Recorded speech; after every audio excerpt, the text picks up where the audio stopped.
Welcome to the real journey of the entrepreneur. The journey of any entrepreneur begins with a decision, then writing down your vision, then the execution of that vision. It is not for the faint of heart. It is for those who understand how powerful your mind is and that you can truly create the life that you deserve. It does require a unique formula that includes belief in yourself, a lot of consistency, connecting with an OG, a lot of tears, missing out on a few events and things, and taking a whole lot of risks that will allow you to see your vision and dream come to pass.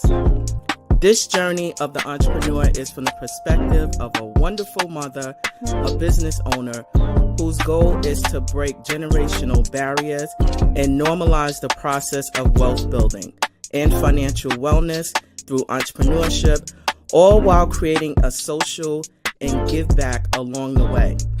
I am sharing this journey with you and invite you to share this process with me. Let's do this together. It's my own, but you have to feel comfortable to own it. Yeah, absolutely. Right? I will always support you. Thank you. Well, hey there, good people. I am super excited to have you join us for another episode of The Real Journey of the Entrepreneur.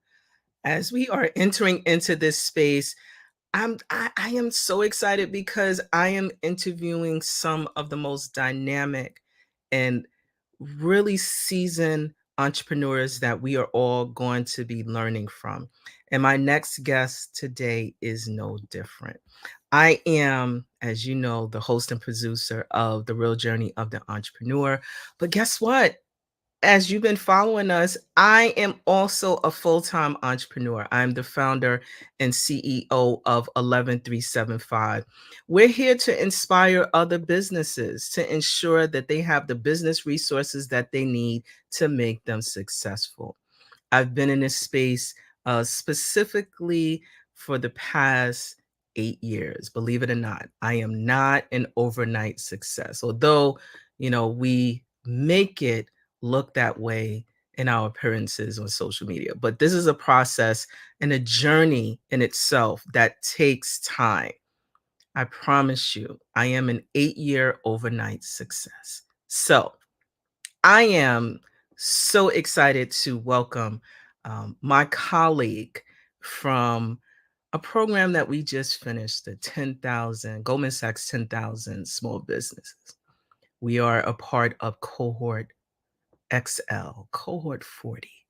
And my colleague that I am about to bring on is impressive, an angel investor, serial entrepreneur, lawyer. Like, we do need to have someone who can help us to read through our contracts in our back pocket. And our next guest is no different. Hi, Achumboro. How are you? And welcome to The Real Journey of the Entrepreneur. Thank you so much for having me, CEO Anita Pierce. Your video was amazing. Amazing. I sat back. I wanted more of it. It was like a miniature movie. I want part 2 and part 3. It's phenomenal. Thank you for having me on. And I look forward to talking with you. So I want the audience to first, because I always do a disservice when I'm doing the introduction. Please do tell us about who you are, a little bit about your businesses. I mean, you are a serial entrepreneur and you are a lawyer. So how do you manage? Do tell. Prayer. Prayer is the short and long answer. Prayer. That part. I think a lot of it comes down to just going forward. There was something, whether it was in your video or I heard it from you before, where it starts with a decision, right? Starting with the decision. And after you have that decision, I think you're making micro decisions every day or every week or every month not to quit, right? Not to quit, to keep going on. So prayer is a big part. God is the full part. Other than that,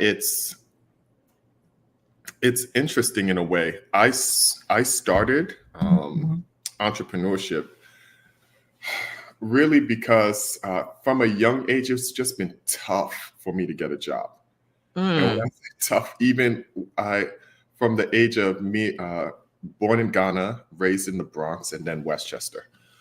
So high school and up, I was in Westchester. Before high school, I was in the Bronx.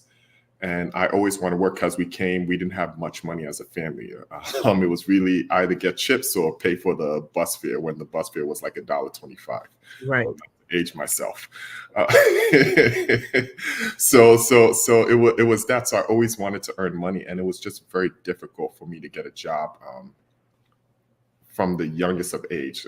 But I have worked at Dunkin', I've worked at Wendy's, etc. So it instilled in me, if it's this difficult to get a job, I might as well start businesses. And that's really what it grew out of. It was going to be a tough road either way. And I did well in school, but it was just the job application process.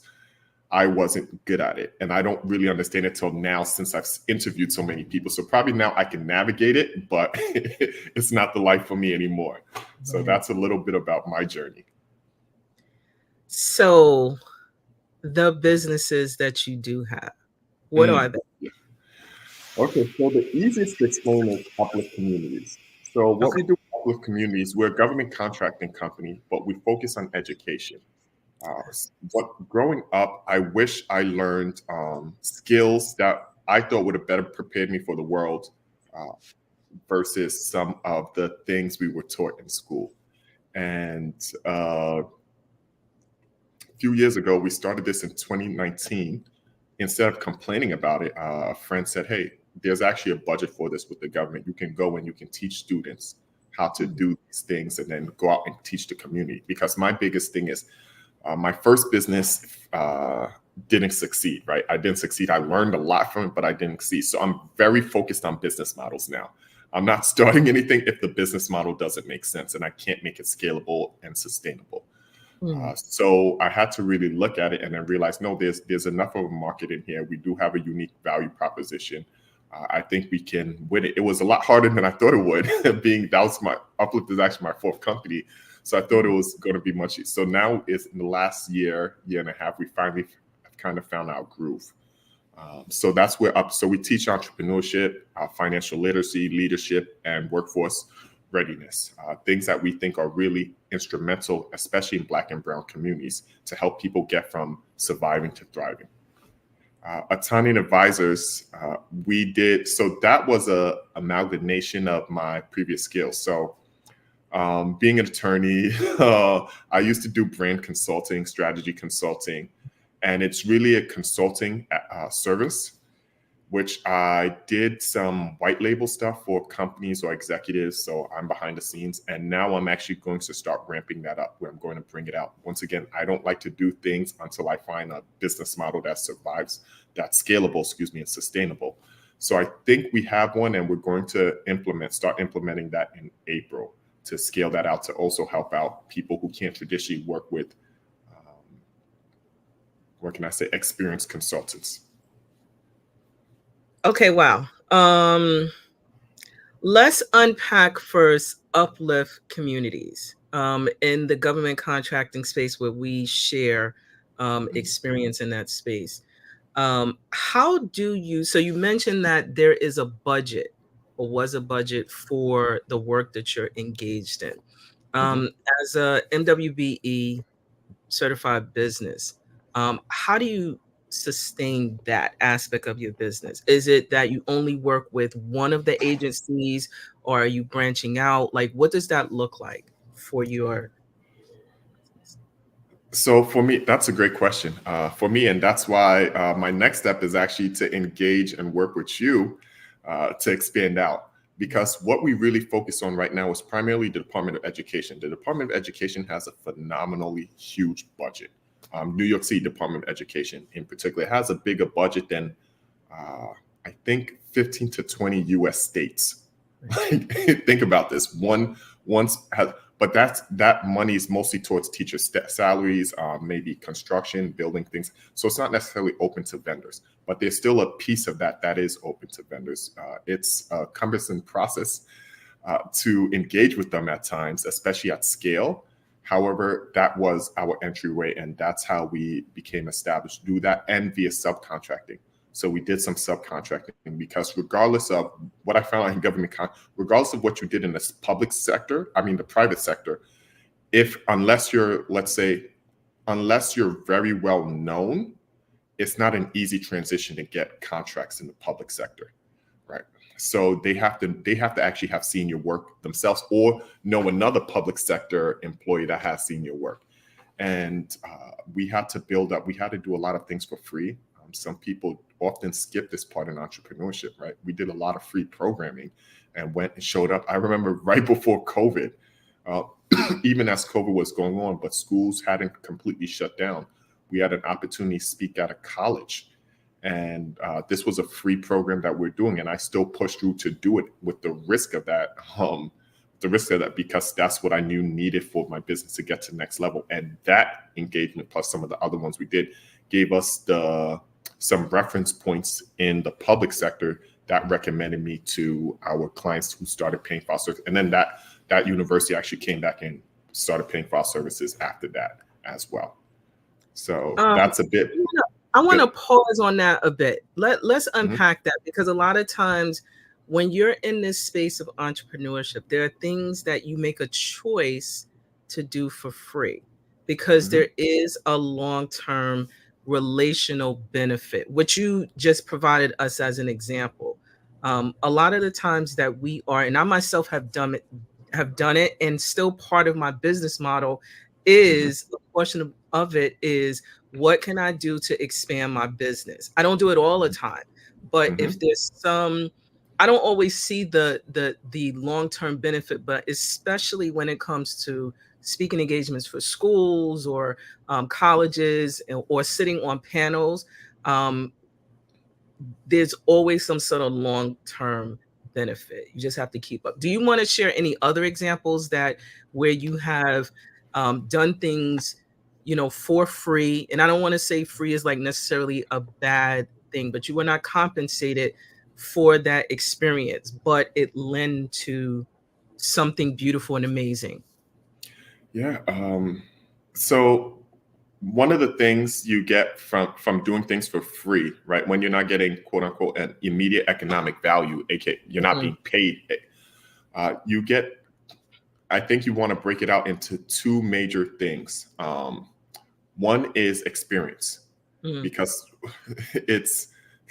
I don't want to say it's terrible, but it's unfortunate to get an opportunity that you can't maximize because you don't know what to do when you're there, or you don't have the capability to do it. So that's one thing. So I think oftentimes we think about unpaid opportunities as just a place where they're extracting value from us without understanding the value we can extract from the opportunity. So I'm looking at a place where I'm experimenting. I'm looking at a place where I'm putting my best foot forward. I'm looking at a place where I'm really learning how to tackle this job. So that's one thing. And then the second thing is prestige/connection. So I put prestige and connection in the same box. So that's the references, right? That's the titles, etc. So maybe you're sitting on a nonprofit board and you're not getting paid and compensated on a nonprofit board, but because you sit on one nonprofit board, now that gives you access or prestige to be able to get another project, contract, job, etc. So my example with that is before UpLift, I actually used to do a lot of workshops and group meetings for entrepreneurs, specifically Christian entrepreneurs. So I used to do that, and there was no plan in my mind at all that I was going to go into government. I didn't even know government contracting existed for these types of services. So that was it. But it's something I enjoy doing. And it connected me with a lot of entrepreneurs and gave me that credibility with them in terms of, hey, this is somebody who we can trust. This is somebody who you can trust, etc.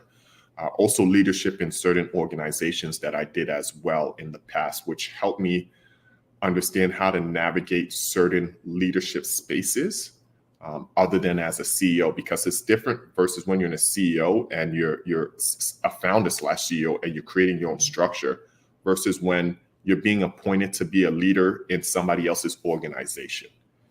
So those are some those are some of my experiences around doing things for non-monetary gain. And so circling back to UpLift communities. And so you began to do a number of workshops, programs that led to you being exposed in different areas. I'm looking at your website now, and in terms of the target market, you work with schools to have them to um, gain entrepreneurship skills, life skills, college readiness, and advancement. And when you think about, our communities that we are serving specifically, are there any specific outcomes that you and your team are looking for when you are working with our young people specifically? Yeah. So the first major outcome we're looking at is a change in mindset.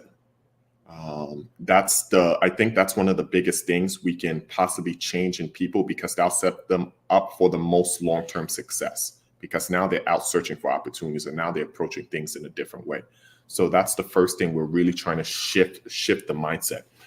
Secondary endeavor depends on what we're going after, but if it's entrepreneurship, we love for them to start their business. So they have launched in some way, shape, or form, and they're out trying to sell their product or service to their target audience.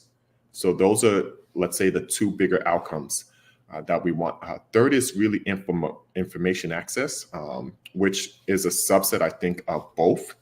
But one of the things, we work a lot with the Black and Brown community. And one of the things that we have, especially in the inner city of New York City, the Bronx, in Brooklyn, etc., some students haven't really even been outside their borough. Mm-hmm. Right? They haven't really been outside their borough. I remember when I first was applying to law schools, and when I started getting to maybe the second or third level of the application process, and when that happens, depending on the law school, they're going to invite you to meet with one of the alumni. Mm-hmm. And the alumni from the schools that I applied to, they went to some very fancy, prestigious law firms. So the first time I went on an interview, and I walk up and I enter this building in Manhattan and go straight to one of the top floors, and I'm seeing these beautiful views that I've lived in New York City since I was 3, that I've never seen, and I couldn't even envision the city in this way. Maybe other than going to the World Trade Center, the top. I couldn't envision this from inside somebody's office and see, oh, this is a beautiful office space, and this is how people working. So it's that viewing of experiences, but also the information. No, hey, these opportunities exist. There's not only the retail, working at retail. There are white collar jobs. There's many. It's not only a path to entrepreneurship. You can go work for Fortune 500, or you can go help out a small business and giving them those extra opportunities or different ways of viewing the world, plus the information to know how to execute their vision. You are touching my heart. Because I can tell you that so I'm a Brownsville, Brooklyn born native, born and raised. And to your point about exposure, I will share a mentor of mine. We had in Brownsville, there was this pizza shop that was underneath the train station. It did not have any seats. You would just go in, get your pizza. You can stand to the side and eat, but there was no like tables to sit down. And I remember I was invited to come into Manhattan, and I remember seeing Bloomingdale's, back then, and being fascinated, because all we knew is downtown Brooklyn, was, what was it? I forgot what it was before, but it was Macy's and that area, downtown Brooklyn. But going to see Bloomingdale's and seeing what that was like. But then we went to a pizza shop for lunch, and we were able to sit down, and there were utensils, and it was a nice, you're sitting, they brought it to your table, and I'm like, so talk about exposure, Mhm. for as a part of our experiences is priceless. Mhm. And I think that as a part of what I've carried, throughout my journey and working with young entrepreneurs, is about that exposure component. And I'm so happy that you have included that or just recognized that as a need for us within our young people within the community. It could take us a long way once we're exposed. So I'm super excited to hear about that. That's my pleasure. And you just reminded me of another story. This happened in Brooklyn. I wasn't expecting. It's one of the few days that I dressed down, and I went to this event. And this young man came up to me. And granted, UpLift is only 5 years old, right? UpLift is only 5 years old. So I went to this event, and this young man came up to me, and he was like, "I'm so excited to see you. You don't know how much you changed my life." And now I'm scared because I don't like when people come and I don't remember exactly where they're from, right? When we work with a lot, we work with a lot of students, but I really try to remember people's faces, and so I'm trying to gather some information, and I'll be let it be known. But I want to tell people, I share that because I want to share on two fronts. I'm going to share what he said, but actually, let me share what he said first. So he said, "You don't know how much you and your company changed my life." He said, "What you came in and you taught us about careers and I'm in a career I'm making amazing money." And he couldn't be older than 23, 24. I make this young Black man, I'm making amazing money. I'm doing well, and I'm going to continue growing. And thank you so much. I'm reading. And it was almost bringing tears to my eyes. I was like, control yourself. Control yourself. I'm not saying that's a good way to look at it. Control yourself. And it was beautiful. It was beautiful to know that impact. And I think that's important because I'm not saying this. Make sure you get paid. We're entrepreneurs. Make sure you get paid. But there's other ways too, like especially when you're offering real value and you're doing things that really change, the ways when you impact lives and people come back to that story, that to me, that's bigger than most contracts, right? That's bigger than most contracts. So that's something to also know about. Whoever, if you're thinking about entrepreneurship or you're doing something, sometimes reach back out to, or you're having a hard time, reach back out to the people you work with because their success stories can help give you that fuel so you don't quit, right? Things of that nature. Okay. Giving us some good old gems to make sure that you continue to manage the relationships even after you've done the work. So that's a gem. So I hope you all are taking notes and paying attention to what my colleague has to say. So I want to jump into as an investor because that is a space that I recently, you always hear, these VCs, angel investors, but I didn't really know anyone until, I met you through our cohort. Would you be able to describe, briefly what being an angel investor really is? And if I wanted to do it, could we just, invest in a business and then walk away? So short answer, well, actually, it's multifaceted. Yes, I say almost everyone should learn about becoming an angel investor. I don't want everyone to become one. And the reason why I say that is the probability of it's very risky in angel investing, right? 9 out of 10 is the failure rate, okay, in angel investing. So I don't want people just jumping in it and thinking everything's going to turn into Uber or Facebook or whatever. That's not, but I do think it's vitally important if you do it with the right mindset. So are there ways to do it? Yes and no. So short story is, depending on the platform, if you're not an accredited investor, you can't invest in certain platforms. So there's a platform that I like using, AngelList, angellist.co. That is one of the most important things in angel investing is deal flow. And let me actually take a step back. So angel investing, and to define that, angel investing is giving capital, usually in the form of cash, giving capital to startups who are pre-revenue, which means that's before they started making money. They're very early into their revenue stage, and typically you're investing in their three major first rounds. They call FFF. It stands for Friends, Families, and Fools. Just that's the round where you're typically going to get the best valuation, because after it should be increasing in value, so you get a smaller portion per dollar you put in. That's the first round. Then you have a pre-seed round, which is usually the company's raising maybe 10 to 100,000 in the US, and it's different in Africa, it's different in other countries. 10,000 to 100,000, maybe even up to 250,000. Then if you're looking at a seed round, that's like 100,000 to, the numbers have been changing a lot, but maybe 100,000 to 500,000 or 750 or a million.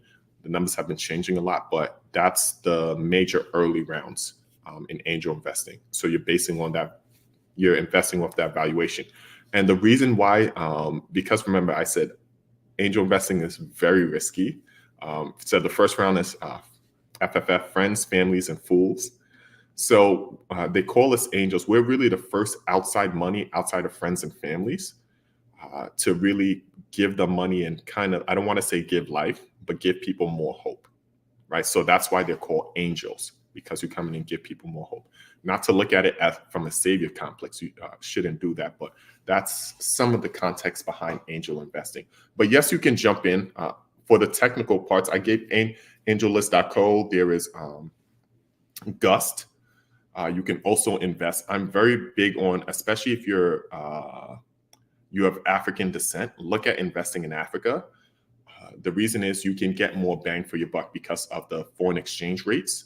And while there is capital growing or capital sources that are growing in Africa, it's not as developed as the US or Europe.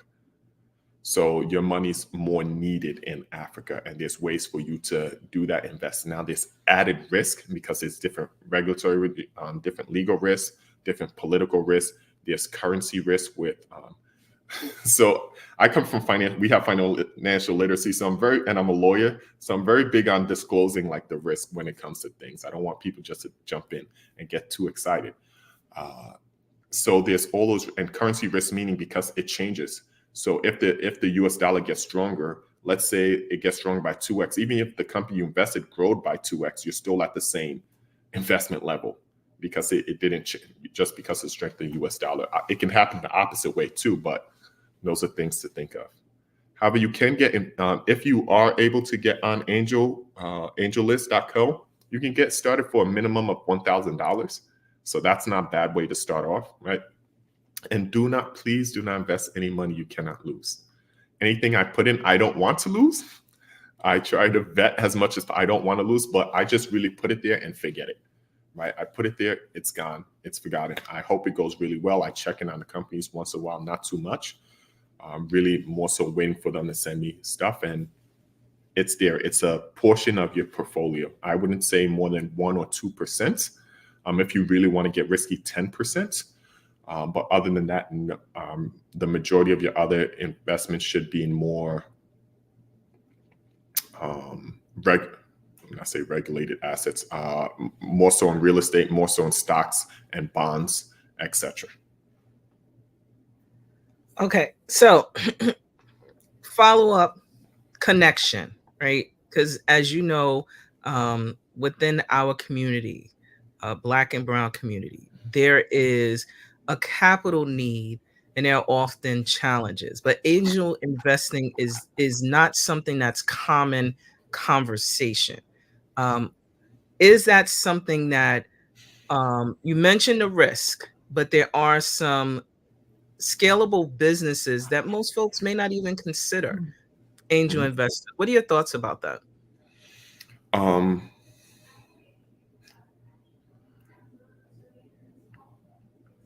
Make sure whoever you're investing in knows what they're doing to some extent, right? Don't just invest in them because it's the same skin color. That might not. Don't just invest in them because it's the same family. Because once again, we have very limited resources comparatively, right? Comparatively, we have limited resources. So when you have limited resources, you don't want to, you want to protect your downside as much as possible. Also, I think while we often talk, don't get me wrong, capital is a big need but typically when you're getting capital, you're using it to buy things. Something a company usually, it needs more people, right? So I would say actually, if you're looking at our community, particularly the Black and maybe the brown community, I think more than capital, we need people to improve their intellectual capital and do sweat equity. So instead of giving people money, I think if you're great at marketing, go to that small business and say, hey, for 2%, 3%, 4%, I will do your marketing for 2 years. You do not have, because what they're going to take. So I would rather you do that, because now you're adding what they need more than, because they can take the money, hire the wrong person, right? They can take the money, hire the wrong. So say, hey, I really believe in this, or I think you can grow. I think you're scalable. Let's do a trade. I will work here for 10%, whatever you're negotiating. I'll work here, help you scale this up in XYZ ways, and we can go from there. And I think that will be actually more impactful than capital, because once that comes in, I think we'll be able to finally grow our capital base and then make more capital investments. That's actually how I started in angel investing. I started doing sweat equity before I had the cash to do cash deals. I started doing cash deals because that's more scalable than my time. If that is not another gem about just learning how to get our feet in these spaces, I don't know what to tell you. That means that you're not taking good old notes, but you should be taking notes as well. So I appreciate, you sharing. I'm actually learning and taking notes as you are talking.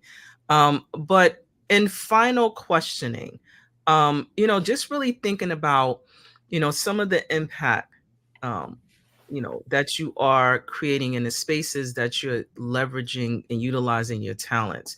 Where do you see this going? With which one? So I have With both of them, because there is, just from listening, there is, they're separate, but there is a connection. So what are you gonna do with next? so with angel, I'll start off with angel investing, and then I'll say one more thing. Mhm. So the biggest needs. So if we talk about the first investors are your customers, right? So that's why I start off with marketing or sales. So if you, I would say the biggest needs companies have are marketing, sales. So if you can uh, trade your time or your contacts for part of that growth or part of the revenue. If you don't want part of the company, you can do that. Legal. So if you have a legal background, helping them out. Operations is a big thing, helping out with SOPs, helping them streamline their process, become more efficient, things of that nature. And then there's tons of other things, but I'll say those 3-4 major things. If you have that skill set to go in and share, or if you're a human resource, human capital, if you're able to help out with training, that's semi operations, but those are things you can barter your time for with most small businesses or startups.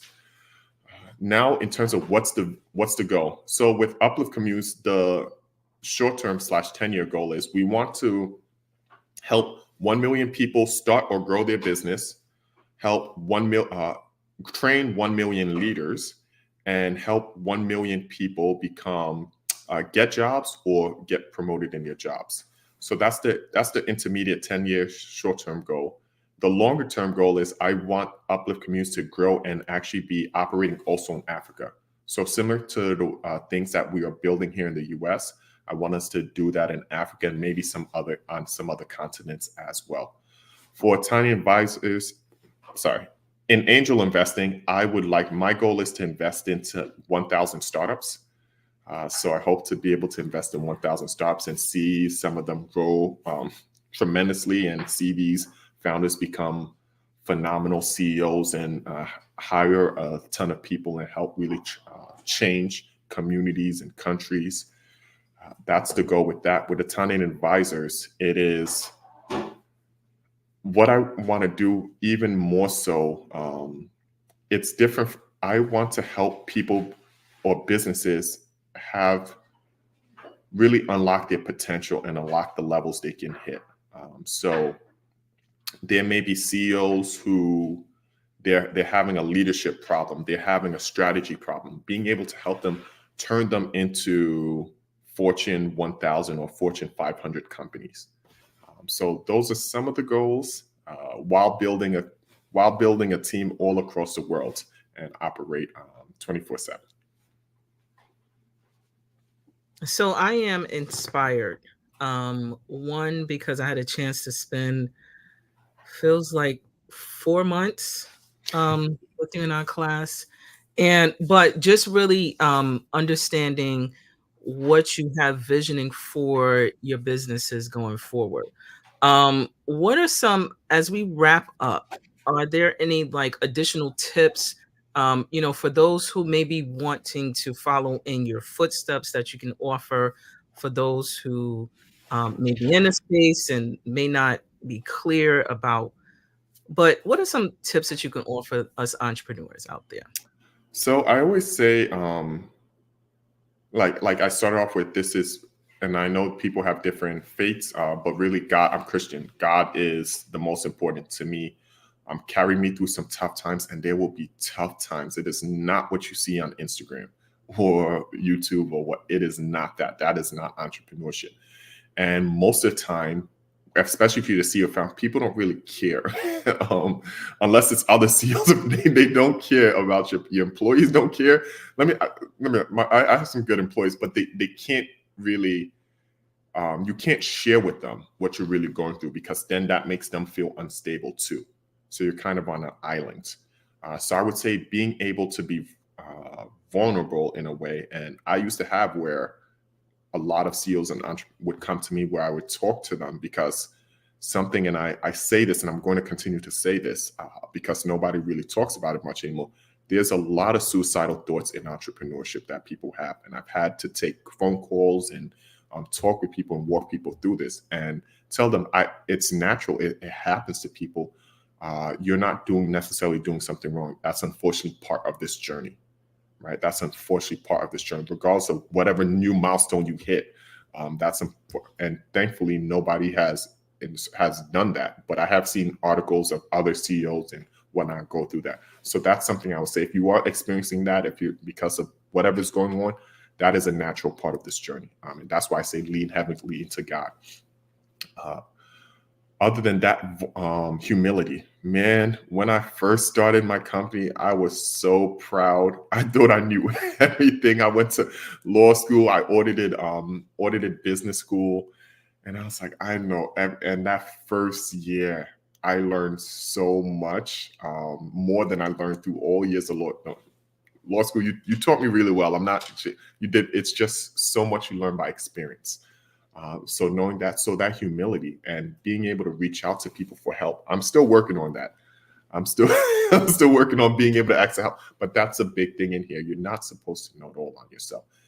Reach out to ask for people. That's why I think when I started this out, I said to Anita, like, I would love to. There's something me and Anita, we went to a conference last week. And I just love the way you work the room. Like, I don't know how to work the questions you ask, the way you set it up, the way you followed up, the way you pushed the conversation onwards, and the way you engaged. You did it with grace and excellence. And that was really incredible to watch. So, and seeing that and seeing, when somebody knows a lot more than you, being willing to say, hey, Anita, I need your help. Like, I need your help in this space. We're only working with we work with the DOE. We work with some nonprofits. We work with a prison, and we work with some other organizations, but we don't work with other government agencies. And that's the next growth. So, this space, I don't. How can I get under your wing, or how can I collaborate with you, or how can I consult? What's your consultation fee? And say, hey, I need that help to get to that next level. And that's okay. Like, being willing to do that. It's a really big, will be a really big stepping stones for anyone. So you don't end up like me with my first business, where doing anything and then just ended up having to divest and give it all up to my investors. Okay, well, first of all, thank you for the compliment that you shared, because we did attend, was the for NYSERDA, that we attended an event. It was the first time I had attended a space like that. Interested in different markets and how to be able to pitch appropriately to these different agencies. So we shared a new experience together in terms of entering into that space.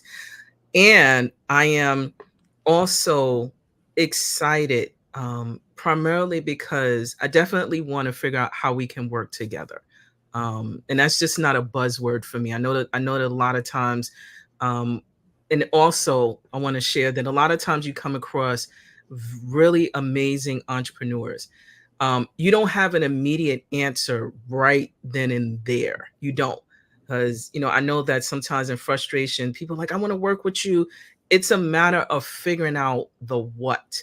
And Mhm. that's a process. It's not immediately you see someone, unless it's, for some, like, a service that's event connected, like a photographer or something like that. But this is building, figuring out how to build something that we can sell as a service to these specific agencies. And a lot of times it doesn't come up immediately. So I want to add that it's important, as what was stated here, that you really need to think about those long term relationships and how you are able to provide yourself as a resource, and also to be able to provide additional information to the communities that we are serving. So, in wrapping up, I'm so excited to have you, and I want you to come back because our time is it's just too short. But before I let you go, I do these fun, rapid questions that drive all of my guests nuts, but they're really fun. Mhm. Ready? I am more nervous about this than the other questions, so but let's go. So tell me, do you prefer shoes or sneakers? Oh, that's tough.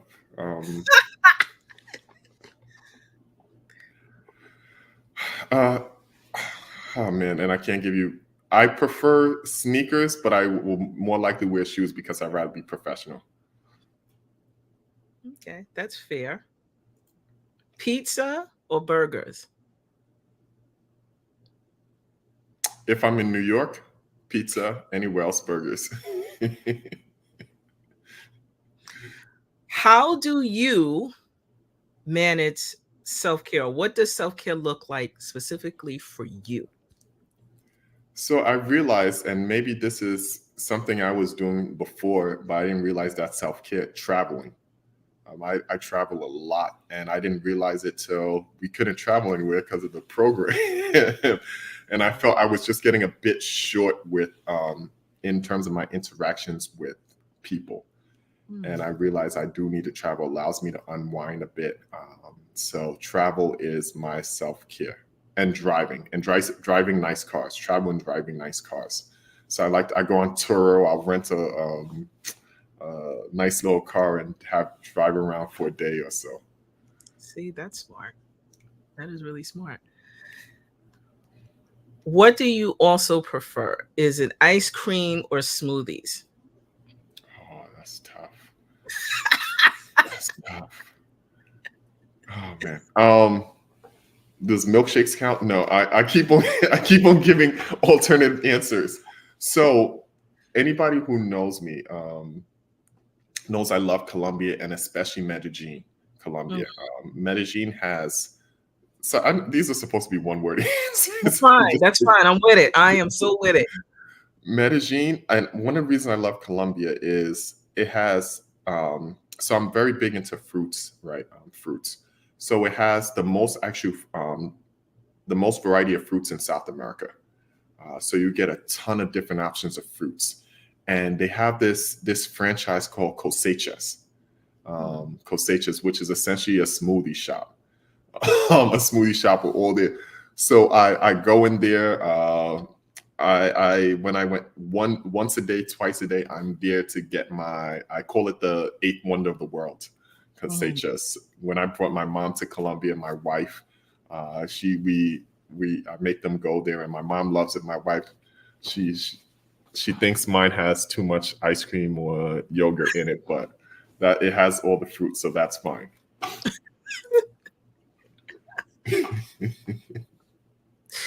A good one. So now you're gonna want me to go to Colombia specifically for this space. So my final question is more so about your legacy and what does that look like for you? And that's usually not one word. Do tell. So it's interesting. When I was younger, I was so upset at the world or didn't see things where I said I didn't care about having a legacy. When I mean this is high school, I was just like I wasn't seeing a path forward, and I said at some point I didn't care about a legacy. But what does legacy? It's that those 1,000 businesses. It's that impact on a business level. It's leaving. It's being a good husband, being a great father, right? Being a great husband and a great father, and that's what it means to me, because I see this and I'm watching it. Like I think at a certain point, you have to choose between your business and your family, perhaps. And I'm very at a certain, and when I'm saying a certain point, I mean, and I've had discussion with Jason, right? So I think maybe above 3 billion or 10 billion, it may make things really rough. And you'll only have to be like the 1% of the people make that to be able to sustain that and your family life. So trying to figure out what's the number that makes sense in terms of the impact I want to have, business in the community, and also my family. So legacy of somebody who brings my entire family together. Came here. It's just me, my mom, and I have a younger sister. And our families just kind of like flung out. A lot is still in Ghana. Some are in Canada. Some are in Europe. Being able to bring them together and being able to have like family vacations or family outings, which is something that we've never really had. That would make my heart full. How do I even close the show with what when you finish with that? That is something that would love to unpack the next time we talk. And it's really like to hear you say, you know, what that is for you. It's a beautiful thing. And on that note, I don't want to see you go, but I'm going to share. We can reach Achumboro and team, LinkedIn, Instagram, UpLift communities.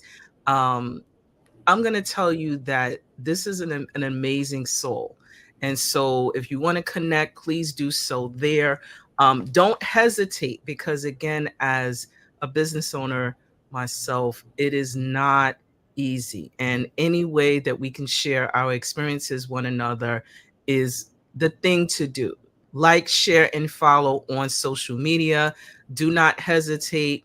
He does have the ESQ behind his name. So yes, in other words, do not hesitate. So Achumboro, it has been indeed a pleasure interviewing you. I look forward to having you come back and share as you learn and gather. And oh, by the way, we have a book challenge. You want to share your goals? A book, my goals. The books, with the books. With the books. So I am reading 300 books this year. I read 300 books last year, mostly business, self-development, investing. The year before that, 200, and the 2 years before that, 100 each. And it started because I realized to get to where I needed to go, I needed to drastically improve my knowledge base. So that's what's going on. 300 books again this year, because greatness is about consistency. But that doesn't mean you should start there. That's not where I started. Start slow. You'll learn. You'll figure out the way you can do whatever challenge you want, your best learning method. But that's what I'm doing. So everybody getting those books. I'm gonna join the challenge, because you have all these books and you don't want them collecting dust, or yeah, just go to the library. It's out there for free. Mm-hmm. I appreciate you. Thank you so much for joining the Real Journey of the Entrepreneur. We'll see you again soon. Thank you for having me. It was a pleasure. Take care. So there you have it, friends. There you have it. I told you that we have some awesome entrepreneurs that we are connected with. But I'm also going to tell you that cohort 40 is the best. I'm going to keep saying that just because we are. And we have a great and diverse group of individuals who were able to support us through this process. So, as Achumboro was saying, provided some very phenomenal tips throughout all of his conversation. Couple of things. Maintain relationships with those you have participated as your clients within your programs. You definitely want to ensure that that is something that you maintain as a consistency. Will help to provide you with reviews, positive or negative, but definitely will help you to grow your business with that feedback. Other thing, he's an angel investor and provided some great tips. One, make sure you conduct your research and know that there are risks associated. Do your due diligence. Also mention angellist.co as a way to provide information. Other tips as an entrepreneur, believer in God. I'm a Christian as well, believe in God as well. And there should be some sort of spiritual alignment within that you create for yourself. Vulnerability, being able to support and be able to find a group, connect with other CEOs, and reach out for help in this space. Because as I always tell you in my shows, that being an entrepreneur is not for the faint of heart. You do have to provide this space. You do have to do some things, and it's a long game. It's not something that specifically happens overnight. Check out Achumboro and his team via LinkedIn. You have UpLift communities as well to be able to learn more about what he is doing within his space. So also want to share 11375. We're here to provide with you support services. So if you need us, 718-691-8966. You can email us, like, share, and follow us on Instagram, Facebook, TikTok, and just send us a message. We'll be happy to provide you with support services.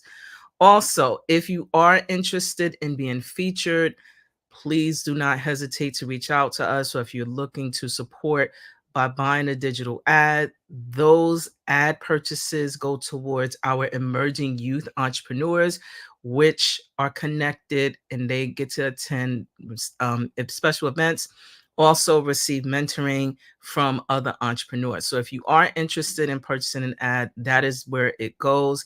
You can call us at 718-691-8966, or you can email us at info@11375.com. And so I am really excited to have you join us today for another episode of The Real Journey of the Entrepreneur. Please like, share, or follow us, and stay tuned for many more conversations that we are having with our colleagues. Thank you so much for joining. Take good care. Bye-bye. Welcome to 11375. My name is Anita Pierce, and I am your Chief Experience Officer. At 11375, we offer strategic alignment solutions specific to you and your business goals, and also connecting everything with social impact. So if you are looking for a really amazing organization where we help you to focus your strategy and connecting it with social impact, please do not hesitate to reach out to us. We are on all the social platforms, and you can contact us at 11375.